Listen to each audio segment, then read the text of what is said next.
welcome to JPD Weekly. We have a lot to talk about. The Essenes, the sons of Zadok, and the Qumran community. Now, we are technically in a series. This is episode 2, but don't worry. If you didn't see the first episode, that's okay. You're going to be able to understand each of these parts just fine on their own. So don't click off of this video because you think you need to go and watch episode 1. Now, you can go watch it, and it would probably help, but you can understand this episode just fine. And if you want full access to all of these episodes, this is a 5-part series on the Essenes, the Qumran community, the Dead Sea Scrolls, and prophecy. If you want access to all that, just go to dailyrenegade.com. You get the full episodes, not just the previews that we put here on YouTube because YouTube deletes our stuff all the time. But you'll get the full episodes at dailyrenegade.com. You can start a free 7-day trial now and see if you like it. If you like it, then you can get a membership. $10 a month or $100 a year. Get the $100 a year if you can because you get 2 months for free, which is an amazing deal. And then you just do it once. You don't have to think about it for a whole other year. So all that being said, last time that we talked, we got into a little bit of the history of the silent 400 years, the 400 silent years between the Testaments. We talked a little bit about Antiochus Epiphanes. We talked a little bit about the rebellion within the Jewish community. And we started to discuss how the Pharisees and Sadducees broke off into these groups. So just a quick recap for those who might have missed it. There was a time right after the Maccabean revolt, right after they were able to defeat the Seleucids and get their country back, get Israel back. There was a time where everybody kind of got along within Israel, but these different factions started to spring up. So it got to the point where they weren't just discussing differences of opinions as brothers. It got to the point they actually wanted to kill each other over differences of opinions. So originally you had the main Jewish group. You had the leadership, which actually wasn't legitimate according to priesthood and kingship rules that are found in the Bible. In the Torah, they weren't legitimate, so you had problems there. But you had them trying to go off and make Jews out of all of the Gentiles around them, which wasn't supposed to happen. They were trying to force that. So you had the general group of the citizens of Israel, the Jewish people, and you had this peace break off that didn't agree with the leadership, but they also eventually wanted to put the priestly code onto everybody. So that's the Pharisees. The Pharisees broke off and left this larger group. Now, in the larger group, you had Jews that wanted to just go along with whatever the government said. That became the Sadducees. And then you had the rest, which were the true believing Israel, the true believers that were waiting for the Messiah. They were holding true to Torah. They weren't making all these, weird decisions and rulings and weird interpretations. They remained true. And this is what would become the Essenes, the Qumran community, the sons of Zadok, the Zadokites. There's a lot of names for these, and we're gonna sort these out. So that kind of gives a backdrop of where we're gonna take today's episode. So if you missed last week, totally fine. Don't worry about it. You'll understand this just fine. So with that backdrop, this leads us to the history of the Qumran community who actually had the Dead Sea Scrolls. And this is where this comes into play. Also, we talked a little bit about the history of the scrolls last week, how some of them contain prophecy, how they were discovered. So there's a lot in that video. But again, you should go and watch it. But if you are watching this live and you want to watch this first, totally fine. Okay, now, to make a long and exhaustive story short, the Pharisees developed what is known as oral Torah, which was a collection of additions to the written Torah of Moses that contained laws, statutes, and legal interpretations, and would later become the Talmud that we have today.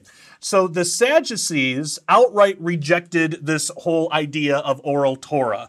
So a new group rose out of that controversy, who now were unlike the other two major groups. So they didn't believe in the oral Torah of the Pharisees, or their insistence to put the regulations of priests on every Jew, nor did they follow the Sadducees in rejecting pivotal Jewish beliefs. So the way that this new group should be identified becomes a little bit muddled in our modern day understanding. So some call this new group the Essenes.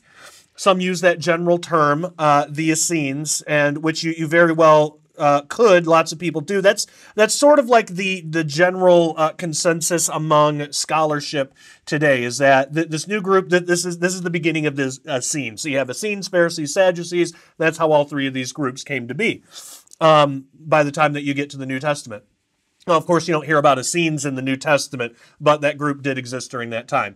So some say that this new group was the Essenes. That's what we should call them.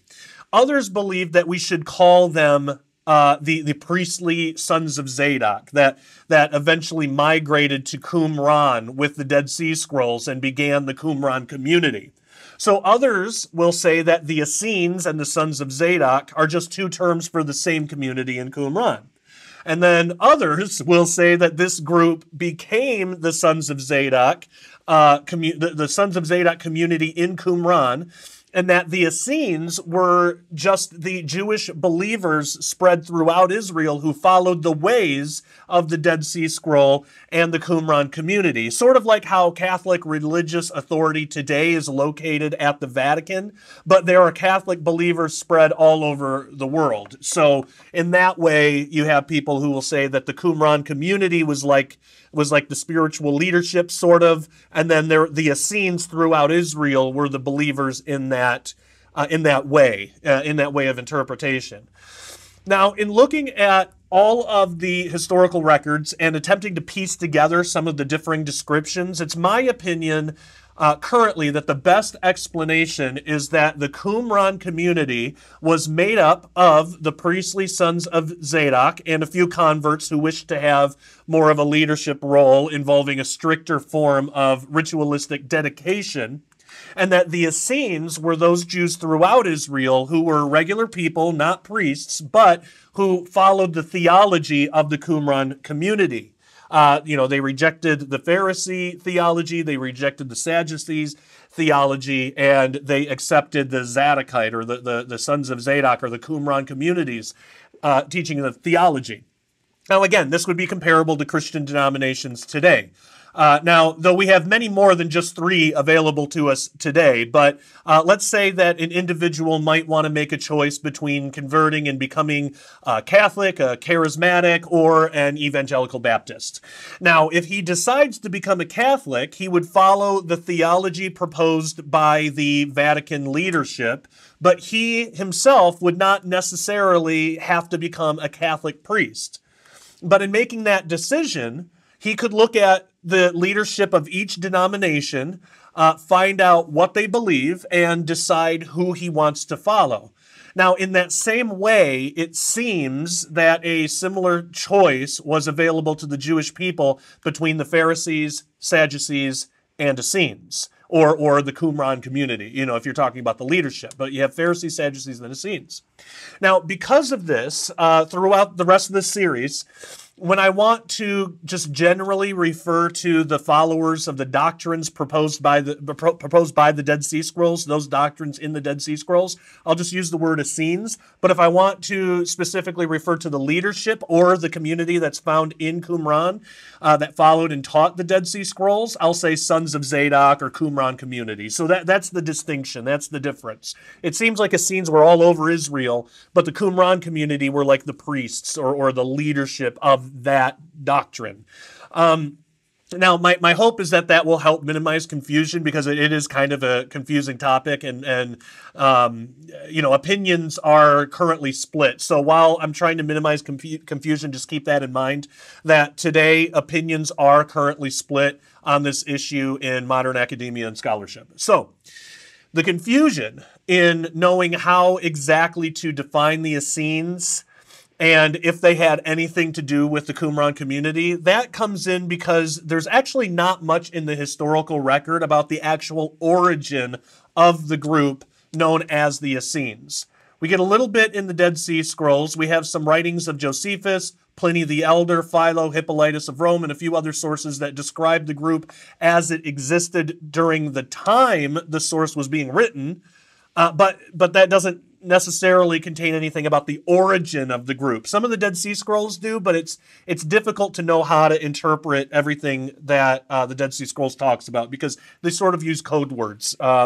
They'll say wicked priest, but don't always identify who that is. Things like that. So Philo, we're going to go through some of this stuff that explains who the Essenes were, and to help kind of help us piece together this strange group. Now, Philo in his book, and I don't, Quod omnis probus liber, it's translated that every good man is free. So this is from Philo. He writes this. He writes, quote, "There is a portion of that people called Essenes, over 4,000 in my opinion. They are above all servants, therapeutai, of God. They do not sacrifice animals, but study to preserve the sanctity of life. They live in villages, avoiding all cities on account of the lawlessness of those that inhabit them. Some of these men cultivate the soil, others live by peaceful arts and so benefit themselves and all their neighbors. They do not lay up treasures of gold or silver for themselves, judging contentment and frugality, the great riches. With them are no makers of arms or of military engines, and no one is occupied with anything connected with war. They all avoid commerce and navigation, thinking that these employments make for covetousness. They possess no slaves, holding all men to be free, and all are expected to aid one another as real nesiosis, or nesois, I don't know how to pronounce that, each other as real brethren. They devote their attention to the moral part of philosophy, to the neglect of logic, using as instructors the laws of their country, which it would have been impossible for the human mind to devise, save by divine inspiration. They abstain from all work on the seventh day, which they look on as sacred. On it, they assemble in sacred buildings, which are called synagogues, and seated in order according to age, they hear the scriptures, tas biblos, read and expounded. They are thus taught to choose what is right and avoid what is wrong. They use a threefold criterion: love of God, love of virtue, love of man. They carefully avoid oaths and falsehood. They regard God as the author of all good. They all dwell in companies so that no one has a dwelling absolutely his own. They have everything in common: their expenses, their garments, their food. When they work for wages, they do not retain these for themselves, but bring it into the common stock. The sick are not neglected when they are unable to contribute to the common store. They respect their seniors as if they were their parents. Such men never can be enslaved. As a proof of this, none of the many oppressors of their land were able to bring any accusation against the holy Essenes." End quote. Now, I want to make mention of one quick thing here. A lot of times in modern scholarship, when this group is described, sometimes they'll be described as communist. Now, that would be like saying your family at home is communist because you all share wealth.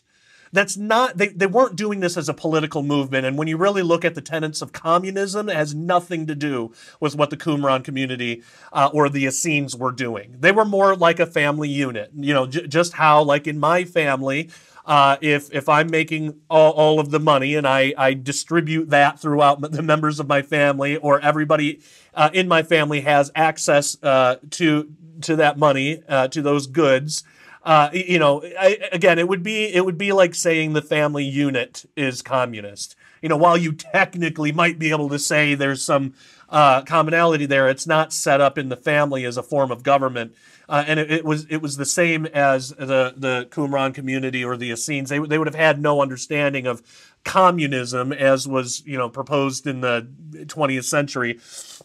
They would have no understanding of that. And because communism is done by force, they likely would have outright rejected it because everything that they did was voluntary. They were not, the Essenes were not into like forcing people into things. Okay, so I just wanted to make mention of that because if you do read some books or you look up some stuff on the Essenes or the Qumran community, a lot of times they are described as being communist or being socialist. That is not at all correct. And that is, there's actually a modern drive to pretty up communism or to pretty up socialism, and because of that, I think that's why they're described that way. But nothing could be further from the truth. Okay, now there are apparent contradictions that can be seen between certain sources. So, for example, in a passage quoted from Philo by Eusebius in Preparatio Evangelica, volume 811, it is said, quote, "Our lawgiver trained 10,000s of his followers and formed them into a community called Essenes from their holiness," end quote. Now, that seems to contradict the over 4,000 figure Philo gave in the previous quote. However, there could be an explanation. It's possible that Philo was working from new information that he later attained, but this does show how identifying the Essenes can be tricky. It could also be that the 4,000 number was from was specifically about the Qumran community, and then the tens of thousands number was generally all throughout Israel. Now, if the interpretation that the Essenes throughout Israel followed the doctrines of the Qumran community, then we can reconcile those two apparent contradictions, because then there wouldn't be a contradiction anymore. They both could be true. So that's kind of part of what leads me to lean towards that being the appropriate definition, that there was a Qumran community that are technically Essenes, just like religious leaders in the Vatican are technically Catholic, but there were also Essenes all throughout Israel that followed their teachings, just like there's Catholics all over the world that follow the teachings of the leadership in the Vatican. Now, the quote from Philo by Eusebius goes on to say, quote, "This sect is not hereditary. There are no children nor youths among the Essenes, such as persons are unstable. No one among them has property of his own. They regard all possessions as part of a common stock. They all dwell in the same place, forming themselves into clubs and societies. They do everything for the benefit of the whole society, but different members take up different employments, laboring ceaselessly despite cold or heat. Before sunrise, they go to their work and do not quit it till sunset. Some are tillers of the soil, some shepherds, some tend bees, some are artisans. These men, when they have received their wages, give them up to the general manager, who purchases what is necessary. Those who live together eat at the same table day after day. Their dress also is common. In winter, they have thick cloaks. In summer, light mantles. Each takes what he wants. When anyone falls sick, he is cured from their common resources. Old men, even if they happen to be childless, are as if they had a numerous offspring of affectionate children. They repudiate marriage because they look on women as a selfish creature and specially addicted to jealousy and hypocrisy, thus likely to dissolve their brotherhood. A man bound to a woman is hampered by his affection, is no longer a free man but a slave," end quote. Now, we'll even see some contradictions there, and that's why I think there was a difference between the Qumran community and general Essenes, because you'll find Essenes that were married, that did have families, and it could be that while that quote kind of sounds like they really had a low view of women, that might not actually be what was going on. It might have been more that, like Paul said, that there's a spiritual benefit to abstaining from marriage because you can do more from God. So we have to take some of these historical sources with a grain of salt. Now, of course, the Qumran community wasn't perfect. The Essenes weren't perfect. They very well may have had a lower view of women, and that doesn't do anything to, hurt any kind of case that we're making here, because it would be, well, they're human and they were wrong to think that. But all I'm saying is that might not have been the reason why they abstained from marriage. This is just this historian's opinion, but he doesn't He doesn't say what led him to that. Did he hear that from an Essene, or did he just see that there wasn't marriage going on in that community, so he assumed that they had a lower view of women? We don't know. Now, it seems like, according to their teachings, when you read the Dead Sea Scrolls, it doesn't. So far, I haven't found anything to suggest that they had a lower view of women, but that they did have a difference of roles, kind of like how we have in Christianity. So they did have, priests that would stay unmarried and that had certain duties that the rest of the general public didn't have. So that kind of thing happens. But it doesn't seem like they viewed women as like unequal or like unequal in value. It seems like that they just viewed women the same as anybody else. Again, like how we do in Christianity, men and women, they have different jobs, but they are equal in value, that kind of thing. It seems like that's the case. So I just wanted to make mention of that. But again, we don't really know for sure. There's different ways to interpret these things. Now, in Antiquities of the Jews, book 18, I believe. Yeah, book 18. Flavius Josephus records some further information about the Essenes. So first, he identifies them as a separate group from the Pharisees and Sadducees. He says, quote, "The Jews had for a great while had three sects of philosophy peculiar to themselves: the sect of the Essenes, the sect of the Sadducees, and the third sort of opinions was that of those called Pharisees," end quote. Now, next, Josephus offers some additional details about the Essenes, which seems to agree with Philo's previous number of 4,000. So this could be that he's talking about not the general populace of Essenes throughout Israel, but the Qumran community, as a whole. Although, again, some of the Essenes would have followed some of these things, but there also could have been a difference between like a priestly code and just a general Essene code. So we have to keep that in mind as well. But Josephus says, "The doctrine of the Essenes is this, that all things are best ascribed to God. They teach the immortality of souls and esteem that the rewards of righteousness are to be earnestly striven for. And when they send what they have dedicated to God into the temple, they do not offer sacrifices because they have more pure lustrations of their own, on which account they are excluded from the common court of the temple, but offer their sacrifices themselves. Yet is their course of life better than that of other men, and they entirely addict themselves to husbandry. It also deserves our admiration how much they exceed all other men that addict themselves to virtue, and this in righteousness, and indeed to such a degree that as it hath never appeared among any other men, neither Greeks nor barbarians, no, not for a little time, so hath it endured a long while among them. This is demonstrated by that institution of theirs, which will not suffer anything to hinder them from having all things in common, so that a rich man enjoys no more of his own wealth than he who hath nothing at all. There were about 4,000 men that live in this way, and neither marry wives, nor are desirous to keep servants, as thinking the latter tempts men to be unjust, and the former gives the handle to domestic quarrels. But as they live by themselves, they minister one to another. They also appoint certain stewards to receive the incomes of their revenues and of the fruits of the ground, such as are good men and priests, who are to get their corn and their food ready for them. They none of them differ from others of the Essenes in their way of living, but do the most resemble those decay who are called Palestine, dwellers in the cities." End quote. So it seems like this is talking about the group of priests in Qumran, and that they resemble those dwellers in the cities, those other general Essenes, if I'm understanding this correctly. But again, it is kind of open to interpretation. It's a little difficult to understand.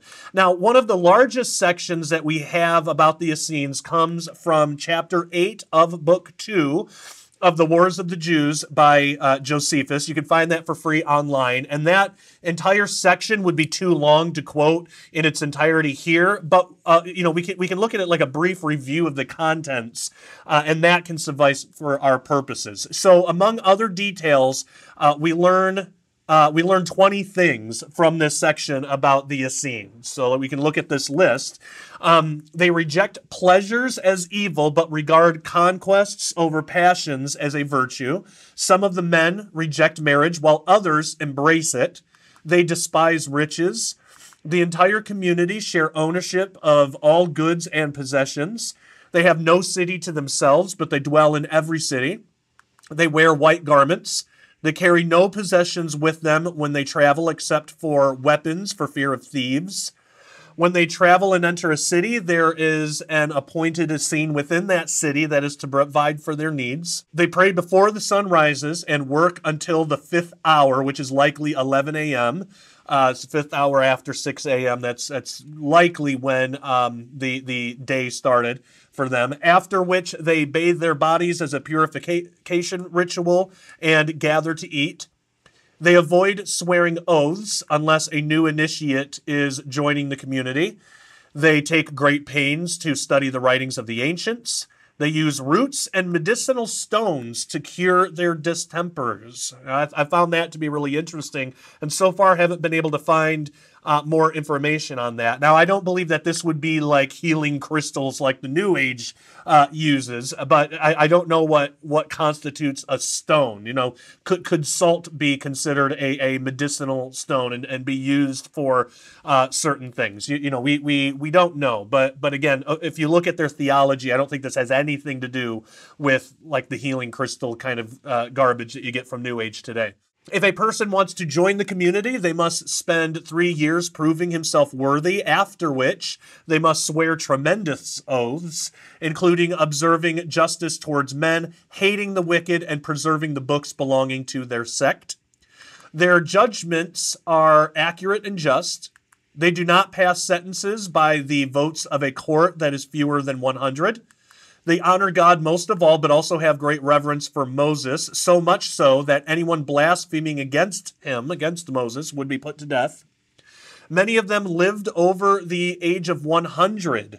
They all had extended lifespans compared to the other sects of Jews at the time. They would happily suffer torture or death before they would be coerced into blaspheming God or even Moses. They believed the physical body is corruptible, but the soul is immortal. They are extremely accurate in their foretelling of things to come and almost never miss in their predictions. So we can learn all of that from Josephus. Now, Pliny the Elder, in his work Natural History, gives us a few details and a location of the Essenes, which to many, but not to all, correlates with the location of Qumran, where the Dead Sea Scrolls were discovered. Now, again, not everybody agrees with this, because some believe that this community that Pliny the Elder is talking about actually had nothing to do with the Qumran community, and that these are different things. But by and large, modern scholarship, for what it's worth, thinks, believes that these are the same thing, that Pliny the Elder was describing the Qumran community here. So this is still a little up in the air. But Pliny the Elder says, quote, "Lying on the west of Asphaltites, the sufficiently distant to escape its noxious exhalations, are the Esseni, a people that live apart from the world and marvelous beyond all others throughout the whole earth. For they have no women among them. To sexual desire they are strangers. Money they have none. The palm trees are their only companions. Day after day, however, their numbers are fully recruited by multitudes of strangers that resort to them, driven thither to adopt their usages by the tempests of fortune and wearied with the miseries of life. Thus it is that through thousands of ages, incredible to relate, this people eternally prolongs its existence without a single birth taking place there, so fruitful a source of population to it is that weariness of life which is felt by others. Below this people was formerly the town of Engada, second only to Hierosolyma in the fertility of its soil and its groves of palm trees. Now, like it is another heap of ashes. Next to it, we come to Masada, a fortress on a rock not far from Lake Asphaltites. Thus much concerning Judea." End quote. Now, again, this scription from Pliny is why most scholars have correlated the Essenes with the Qumran community, but there's not a 100% consensus on this, as others have suggested this correlation is a mistake, even as far as saying the Essenes had nothing to do with the Qumran community. Now, I'm not sure if I fully believe in that. Again, we have to look at the available evidence and kind of decide what makes the most sense to us. Now, lastly, to further complicate this matter, there were different factions of Essenes. And we'll get into that a little bit later, but these different factions each had their own different beliefs. Now, what's really interesting is when we look at the differences in beliefs, it appears at one time all Essenes believed basically the same things, but over time sects within the main group developed, and these sects deviated away from some of the main tenets of the original group, yet they still called themselves Essenes. Sort of like, we have people calling themselves Christian today who we wouldn't really consider as Christian. We would consider them progressives or New Agers or something like that. So to some, these new sects would have been considered heretical when compared against the main group. By the time that Hippolytus of Rome described these different beliefs compared against the Pharisees, Sadducees, and Jewish religion as a whole in chapters 13 through 25 of Book 9 of the Refutation of All Heresies, again, you can find that online for free, there were 3 new sects that had branched off from the traditional Essene group. Now, we will describe these sects in further detail a little later, when we get into some more Essene doctrine and things like that. So we'll get into that in a different video. But this does lead us to the possible reason, or the reasons for relocation. Like, why did this group of Zadokites break off and actually go to Qumran? We are going to have to talk about that in the members only section. So if you haven't had a chance to already, please head on over to dailyrenegade.com and get a membership today. You can get a free trial, 7 days for free. Also, while you're there, check out Cornerstone. It's a new financial thing that we as Christians can take part in. It's by Christians for Christians. We can roll over our savings into silver, and this is a Christian company. What it is it's a way to escape this global banking beast system that we have in our financial system today that many of us hate. We actually don't have to take part in that. We don't have to take part in any of that. We do have our own thing available. And it's absolutely amazing. Now, you have to be careful when it comes to a lot of gold and silver companies because a lot of them are just trying to make money. This Cornerstone is not one of them. Now, we actually have a free episode of the Sharpening Report right on dailyrenegade.com where you can talk with the owner and also Mike Stibbs of Detox Babylon, who works for Cornerstone. So, I mean, you are right with family with Cornerstone. You are right with the Daily Renegade family. But we talked to them about everything having to do with their company, about the prophetic financial collapse that's coming and how their company is trying to help Christians protect against that. So it's absolutely fantastic. Go check that out. You don't have to be a member to take part in that because I really believe in this so much that I want to make that available to everybody. So whether you're a member or not, go to dailyrenegade.com and you can have access to all that information. And the people at Cornerstone will actually talk to you if you require more information or if you want to sign up and learn more about how it works. It's really super easy. And I think it's a very good thing for us as Christians to do. So you can check that out. It gets us out of this beast financial system of Satan that's kind of running the globe with these bankers and everything. So we can get out of all that. Thank God. So check that out. Get a membership if you haven't already. DailyRenegade.com. It is only, you can do the free trial so you don't have an excuse. You get it for free for a week. And you can get access to the rest of this episode, plus this whole series, plus every episode we have available of every show we have, hundreds and hundreds of videos at DailyRenegade.com. And consider getting a membership and supporting this ministry. It's $10 a month or $100 a year. If you can do it, get the $100 a year because you get 2 months for free. You just do it once. You don't have to think about it for a whole other year. So it's a good deal, and it really does help this ministry. Okay, so if you are a member, hang on the line. We got a lot more to talk about. We're going to talk about what the reason for relocation was. We're going to get more into the Qumran community and into the Dead Sea Scrolls, and some more of this history. There's phenomenal stuff right ahead. So if you're a member, hang on the line. Everyone else, thank you so much for joining us, and until next time, love you all. Take care, and God